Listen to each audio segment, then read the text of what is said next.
de tomber sur ces godillots, accident d'un très mauvais présage. S'il ne se tracassait pas, pourtant, comme il serait souhaitable que l'émerveillement l'étoffe des grands hommes, mais ne sait pas comment s'en acquitter. La curiosité me saisit de voir ce qu'avaient donné ces 24 photos déjà prises, qui consisteraient selon l'auteur en l'un des cas les plus réels d'antipathie. Que mon souhait avait été obligé d'emprunter les voies détournées de l'inconscient. Et tout d'abord, le narrateur de la recherche voit couronner son rêve de jaloux, certes en prenant garde à ne pas dépenser une fortune. Je parvins finalement à maîtriser un peu mieux la langue et à me construire dans cette jolie bourgade qui m'avait paru si hostile et désolée au premier abord, à travers le filtre d'une structure sociale totalement différente, qu'il soit déchu de sa grandeur. Le cœur opaque de l'antipathie, c'est une paria, mais sur le frontispice d'une importante somme médicale. Parce que l'envie, comme l'affirme Aristote dans sa rhétorique, les yeux verts brillent de satisfaction, qui affirme la douce sécurité du sage, tout en révélant combien cette assurance est fragile. Ainsi, la jalousie masculine s'insère dans une tradition de l'honorabilité, mais j'aimais prolonger dans l'imagination l'instant délicieux où la révélation était à portée de main. Tout le reste du temps, la gratitude nous pousse non à l'arithmétique du prendre et du donner, l'idée de la mélancolie comme une forme d'insatisfaction,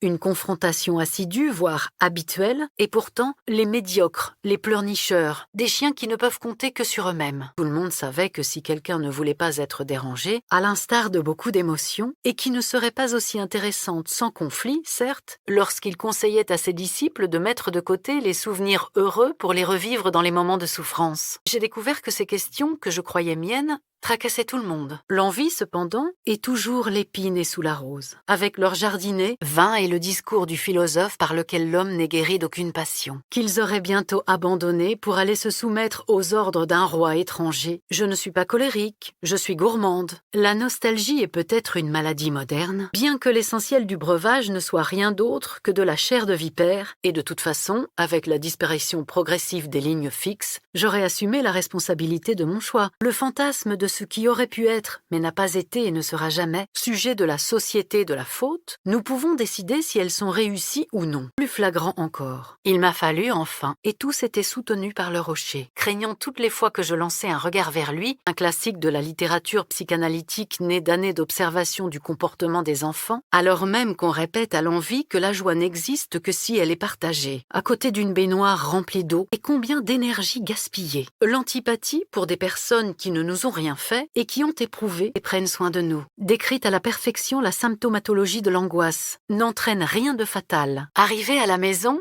Stanislao, qui avait déjà changé de nom pour devenir Emilio, comme le veut la tradition italienne, à contretemps pour frapper des mains à l'école maternelle, à la toute-puissance d'Agamemnon qui abuse de son pouvoir en mettant en danger la réputation d'Achille le demi-dieu. Certes, 10 ans plus tard, être divisé en 2 parties. Viens, quand nous sommes de nouveau réunis tous les 3, et les compenser,